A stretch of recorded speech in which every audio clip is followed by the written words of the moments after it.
제이미스 주일 말씀. 크게 못하는 때이니 작게라도 충성으로 매일 행하여라. 크게 못할 때이니 작게라도 지금 이때에 할 일을 매일 하여라. 그 주인이 이르되 잘하였도다. 착하고 충성된 종아.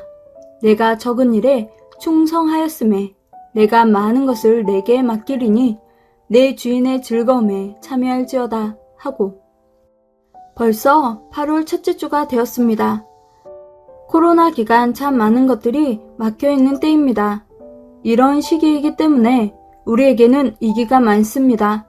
신앙, 경제, 학업 또 여러 가지 부분들이 막혀있는 위기의 때입니다. 그러나 모든 것이 막혀있지만은 않습니다.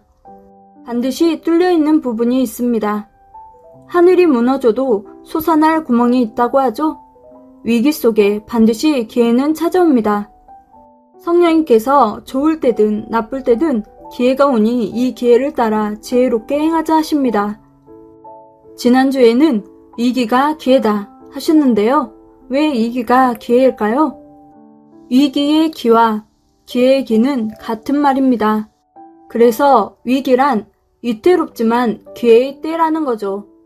육상 선수가 코너를 돌 때는 상대편 선수가 치고 날 수 있는 위험한 때이지만 자신도 치고 나갈 수 있는 기회의 때입니다. 쇼트트랙 선수가 코너를 돌 때도 상대 선수가 치고 나갈 수 있는 위험한 때이지만 자신도 그 자리를 지키며 우승할 수 있는 기회의 때입니다. 농구 경기에서도 자기가 골을 넣지 못했을 때 상대편에게 볼을 뺏기는 위험한 때이지만 같은 편에서 리바운드하여 다시 골이 날 수 있는 기회의 때입니다. 배구 경기에서도 상대가 스파이크를 강하게 때릴 때 상대편에게 점수를 뺏길 수 있는 위험한 때이지만 그 볼을 되받아서 칠 수 있는 기회의 때입니다. 축구 경기도 마찬가지로 빗나간 볼을 재빠르게 낚아채서 자기가 오히려 골이 날 수 있는 기회의 때이기도 합니다. 우리의 삶도 신앙도 그러합니다. 위기는 또 다른 기회를 가져다 줍니다. 학교에서도 그렇고 직장에서나 삶을 살 때, 신앙을 할 때 우리에게 예기치 못한 위기가 닥칠 때가 많습니다. 이때 어떻게 할 줄 모르는데 항상 위기와 함께 기회는 찾아옵니다. 그래서 위기가 오더라도 좌절하거나 멈춰서는 안 됩니다. 반드시 스스로 조심하면서 삶도 신앙도 학업도 가정의 일도 각자의 일도 주가 맡기신 일도 멈추지 않고 작게라도 행하는 것이 매우 중요합니다. 그러면 작은 기회지만 이 기회를 잡게 됩니다. 그 기회를 발돋움으로 삼아서 큰 기회까지 얻게 됩니다. 10대는 호기심이 하늘을 찌르는 때입니다. 여러 가지 유혹이 몰아닥치는데 굉장히 작은 유혹에도 쉽게 흔들릴 수밖에 없는 때 성장하는 상황이기 때문에 위기가 될 수 있습니다.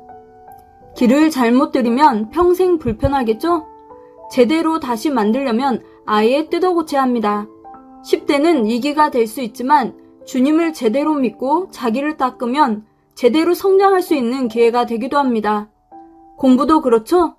10대 때 공부를 손 놓으면 평생 후회합니다. 커서 작게라도 다 써먹습니다. 주님의 일을 하면서 세상의 일을 하면서도 써먹으니까 안 될 때는 작게라도 하면 조금이라도 표가 날 수밖에 없습니다. 그러나 명심할 것은 하나님과 성령님과 주님은 위기를 반드시 기회로 만들어 주신다는 것을 잊지 말아야 됩니다. 3위를 붙잡고 살면 자체가 기회가 됩니다. 코로나 기간에는 많은 것에도 위기가 될 수 있지만 반대로 또 다른 기회로 만들 수 있다는 것을 잊지 말아야 위기로 오는 기회를 잡고 이기고 승리하고 얻을 것을 얻을 수 있습니다. 신앙이 안 좋으면 좋아질 기회다. 주를 잊고 산다? 다시 찾을 기회다. 꺼리는 것이 많다. 나는 못 살겠어 하며 보내는 것이 아니라 이때 빨리 해결할 기회라는 것을 알아야 됩니다. 깨끗해질 기회다. 부족하고 아는 게 너무 없어도 다시 하나하나 배우고 하나라도 제대로 만들 기회입니다. 아무것도 안 하면 아무것도 안 남아집니다. 공부도 적게라도 하면 적게 머릿속에 남습니다. 돈도 적게라도 벌면 적게라도 남습니다. 적게라도 매일 행하면 건강이 유지됩니다. 신앙도 마찬가지예요. 작게라도 하면 죽지 않아요. 살아있어요. 작게라도 행하면 작게라도 얻습니다. 혹은 이것이 기회가 되어서 큰 역사를 낳게 됩니다. 오늘 말씀, 크게 못할 때는 작게라도 하라. 많이 못할 때는 적게라도 하라. 그러면 그것이 모이고 쌓여서 크게 된다. 작은 문제들이 쌓여서 큰 문제로 번지게 됩니다. 평소에 작은 문제들이 쌓여서 큰 싸움이 됩니다. 작은 관심, 작은 칭찬, 작은 한마디 한마디, 작은 것들이 모여서 엄청난 화목과 사랑의 역사를 이루게 됩니다. 신앙도 마찬가지예요. 작은 것 하나하나가 모여서 자기를 굳건하게 만듭니다. 큰 죄를 회개하기 전에 매일매일 꺼리는 것들과 모순을 생활 속에서 고쳐야 됩니다. 찬양 수십 곡을 하기보다 한 곡이라도 제대로 하면 됩니다. 기도를 몇 시간 도전하기보다 매일 하라. 매일 수시로 무시로 하나님과 성령님 주님을 부르고 매일 시간을 정해서 먼저 10분이라도 정해서 조금씩 늘려나가면 됩니다. 하나하나 실천하는 사람이 큰 사람입니다. 어떤 일을 하든지 기초를 매일 튼튼하게 해야 합니다. 그래야 신앙의 집이 무너지지 않습니다. 이렇게 기초를 튼튼하게 해주면서 작은 일부터 하나하나 하면서 역사가 일어나죠. 때에 지나면 지금 할 일을 못하니까 지금 할 일은 지금 하는 것입니다. 예수님도 크게 못할 때는 작게라도 행하셨습니다. 그래서 청중이 있을 때만 행하신 것이 아니라 복음을 전하러 가시다가 길을 가시다가 그때그때 만나는 사람에게 말씀을 전하시고 기도하여 병을 고치시면서 구원하셨습니다. 안 될 때는 방법을 따라 기회를 따라 지혜롭게 행하면 신앙도 삶도 답답한 문제, 스트레스들이 풀리게 됩니다. 역사는 진행 중이기 때문에 지금 해야 된다. 이와 같이 작게라도 매일 할 일을 하라. 주님은 말씀하셨습니다. 작은 겨자씨만한 믿음이 산을 옮기는 표적이 일어난다. 작은 것은 작은 게 아니에요. 작게 보지 말아라. 건물 세우면 인테리어 하듯이 지금은 인테리어 하는 격이다 말씀하셨습니다.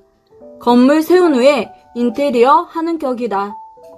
작은 일을 잘하는 사람은 큰 일도 잘하고 큰 일을 잘하는 사람은 작은 일도 잘합니다. 작은 일, 작다고 작게 보면 안 됩니다. 꼼꼼하게 할 때다. 작은 역사가 모여 큰 역사가 되니 행합니다. 주님의 말씀을 따라 지혜롭게 행하는 정신으로 매일 실천하길 바라며 즐거운 시간 되세요.